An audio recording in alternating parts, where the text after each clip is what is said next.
Hey YouTube, Clutch Trucker here. Thanks for tuning in to another edition of the Clutch Trucker channel. Yes, Rusty's not here for the opening. I'm sorry. A lot of people say, we miss Rusty. Where's Rusty?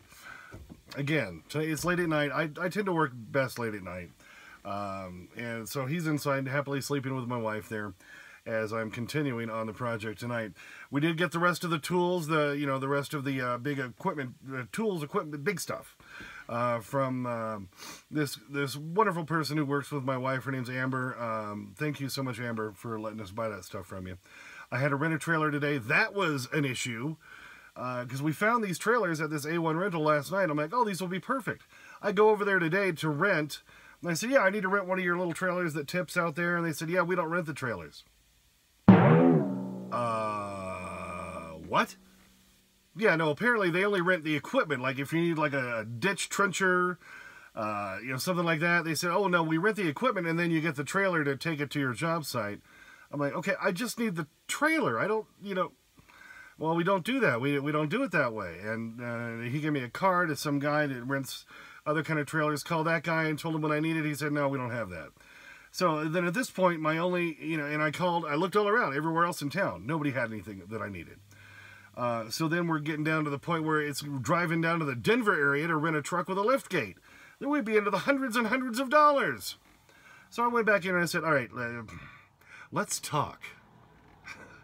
What's the cheapest thing I could rent that would get me one of the trailers? And he said, oh, well, that would probably be the 18-inch trench digger. I'm like, okay. Here's what we're going to do. Let's say I'm renting the trench digger, but you just don't give it to me and you give me the trailer only. What do you think? After some hemming and hawing around and stuff, I finally got him to go for it. So it cost me $180 to rent that because I had to pay for the rental for the ditch digger that I'm not using. But I'm getting such a good deal on these tools that it was worth it so we could get everything else. Plus, they need to try to clear out the stuff from that house.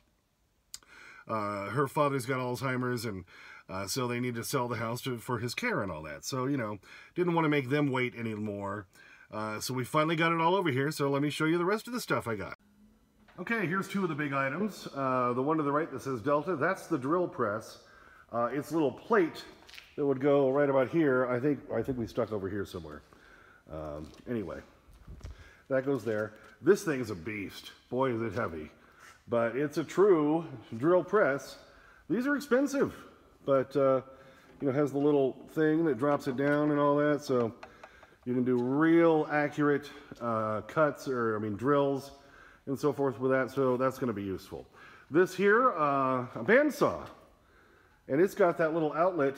No, that's just the motor on it. Okay, so this is the bandsaw. I'm going to have to do some curved cuts on the top of the cabinet, so I'm going to have to rebuild to match the walls, curving it towards the top, towards the ceiling of the truck. So that's where this bandsaw is going to come into real handy play. And they gave us even a little cabinet that he had it sitting on. So there you go. This is a planer. So if I have any boards that I need to cut down a little bit in size, what have you, then I can use that. It does attach to that dust collector over there that we brought home yesterday. Of course, there's the miter saw. And then, of course, here's the big one, the table saw. This is a saw stop table saw. These are expensive. I looked them up. When we were moving everything, it was raining. So this, type of surface will instantly show rust on the top. Just got to clean that off. But, you got the little handle down there so the blade will pop up and down. Certain heights, there's even an extension that'll go out the back. So great deal, and I can use all of these tools on the big project. My freezer came today. That's the one thing I ordered from Home Depot that was not on back order. And there's the fridge I got last night. So this is how they're going to sit side by side in where my sleeper bunk is now on my lower level below the upper bunk on the passenger side wall. That's how they're going to look in there together. You can see they're both the stainless steel look, but just a little bit different in color. Well, that's the way it is. But between these two, I'm going to have tons of space, and I already checked, and this will fit a Red Baron pizza in there, by the way. So look at all that freezer space I have in this one. And then, of course, all that space I have in the fridge here is going to be a beautiful thing. Thank you. So together, 38 inches wide. They'll just fit in the space. They're both almost exactly the same depth. They were supposed to each be 20 inches, but you can see a little bit different. I had mentioned in the last video that the crisper drawer that goes right there on my current fridge, they don't have one in the new one. So I thought, well, here's my crisper drawer. I keep like my cheese, shredded cheese in there for tacos and stuff, hot dogs, whatever. But well, let's pull this out and see if it fits in the space on the new fridge. Okay, as you can see, it does fit in there. It's not quite as wide as this fridge is, and it goes back a little bit further, but I might just go ahead and use this crisper drawer because it will fit here in the fridge to keep the cheese and stuff I keep in there now. So I may just do that. So like I said in the last video, there's always crap to slow you down. And just running the trailer today was a challenge. But anyway, we got the rest of the big tools. And so I figured if I can just at least get the cabinets down tonight, I'll be pretty happy. But then I ended up spending some time when we watched the finale of Big Brother. That's a show my son and my youngest son and my wife, ooh, careful slip there, have been watching together. So, you know, I watched the finale of that with them tonight. And that's part of the whole plan of coming home for this too, is to spend some quality time with the family. Why not? So now it is here, of course, later at night, and I thought, well, if I can at least get these cabinets down, then I'll be pretty happy, and then tomorrow I can try to get that upper bunk down, and we'll move on from there. All right, the demolition continues. Just took the TV off the mount here. Look how dusty that is, I tell you. Like I said before, good opportunity to clean. This is mounted to my cabinet here behind the passenger seat. Just took the TV down. I'm going to take that out. The microwave needs to go out. Then we're going to take this cabinet apart above the fridge. And we're going to take this cabinet apart here behind the driver's seat. And then I'm going to get everything out of that drawer and the rest of the stuff out of the bottom of that cabinet. Got to take the inverter off the wall, and that cabinet's all going to come apart. Alright, got the TV mount off of the cabinet, pulled the microwave out and everything, and look what I found inside. There's a 12-volt outlet in there. I didn't even remember that was there. And then this is the cable that, you know, it's just for feeding an antenna for your TV that stubs out in the wall too, but I had no idea I have an extra 12-volt outlet on this side. Well, maybe I'll take advantage of that somehow. Freightliner did design these pretty well so that they come off in little pieces here. I just took the screws out here that hold on this front facade. So that should just now pop out. Aha! See, there it goes. Alright, so that front facade is off of the shelf. And then I just got to take the screws out on the hinges to hold this upper door up. And there, right inside like that. Okay, took those off, so see now that door came off. Now really all we have to do is, you see there's bolts in the back here, okay, on each side, about midway up and up towards the top. That's how I'm going to secure the new cabinet. I'm going to build out of wood, well, not on this side but on the other side, but I am going to use these bolts to help secure the new framing situation for the whole bedding area upstairs. Alright, now that I have the bottom shelf off there, you can see this shows the bottom facade just held on by various screws. I'm going to get that out, and then we'll just undo the bolts on the back and pull the side panels down. Again, as you keep taking things apart, look at all the dust you come across. There you go, the cabinet behind the passenger seat now completely down. I'm going to be, this is where my stairs will go. So there you go. A lot more space when that's down. Alright, now just going to do pretty much the exact same thing in this cabinet on the passenger side. This was my closet. And there's a tube that's feeding up a vent right there on that side from the APU, which of course is down below the bunk. Here's another filter I have for it. And there's the intake for that right there.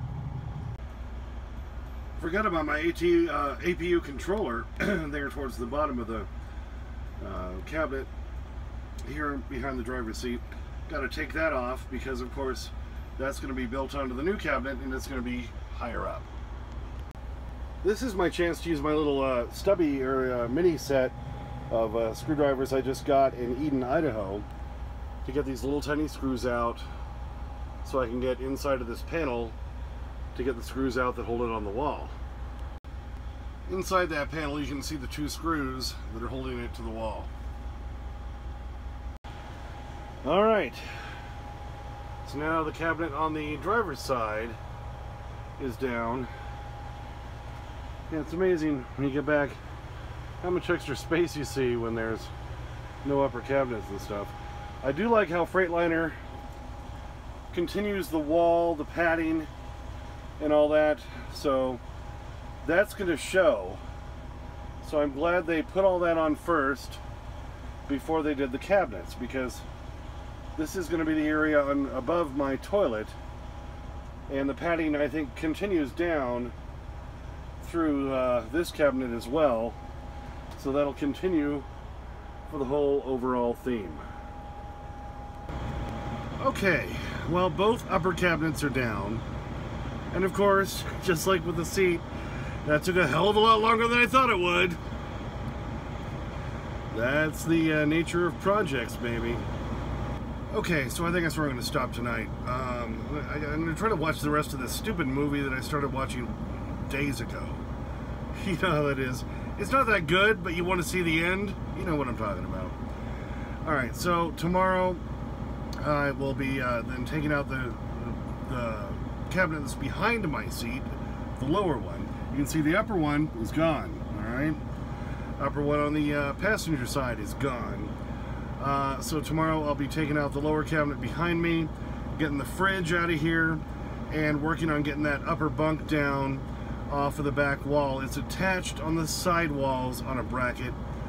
That's going to be kind of probably a little complicated. So we're going to work on that in the daylight. Plus that way, if the damn thing comes down and traps me, well, I can scream for help. What do you think? Well, I told you I'd be documenting this whole process, and it's a process. But the end result is going to be so good. To have a toilet in here, a sink. You saw the fridge and the freezer together. I'm going to have so much more storage space in there. I'm going to be so self-contained, I won't mind having to park at shippers and receivers, because I'll have a bathroom, I'll have a sink, I'll have plenty of storage for food. I'm going to have a nicer bed. It's not going to bother me at all anymore, though. As you know, as I'm getting older, I'm 54 years old. After I had a couple of incidents where I had to dash into a place for the bathroom, and one time when I was parked where there was no facilities, and I'm having to sit over the edge of my bumper on the trailer trying to, you know, I don't need that as I get older. So it's gonna be worth it once it's done. But as you can see now, it's a labor of love, baby, labor of love. Well, thanks for tuning in. Please subscribe, please comment and like if you'd like to. Only if you'd like to. Get to your comments. Sometimes takes a day or two because I'm a working truck remodeler at this point. And I promise I'll get Rusty out here to do an opening and closing with me sometime in the next couple of videos, okay? So he will be around again. Don't forget about Clutch Trucker on Twitter, Instagram, blah, blah, blah. Sniff that magic YouTube fairy dust. As always, Clutch Trucker and Rusty Inside Sleeping out. Why does it say paper jam when there is no paper jam? Here he comes. Oh, on the first try, he got it. Rusty, the meatball dog, grabbed his bounty, begging strip bounty. Well, take a bite, silly dog. Everyone's waiting. Gotta get the happy dog look after all, right? Alright, come on. Take a bite. Give us the happy dog look. Not the top of your head, Rusty. Look up here. There you go.